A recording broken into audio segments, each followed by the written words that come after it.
Громче нам сделайте. Поаплодируем.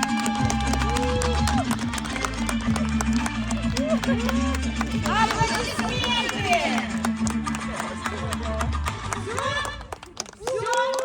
Все, это не больно, оказывается, да, это не больно.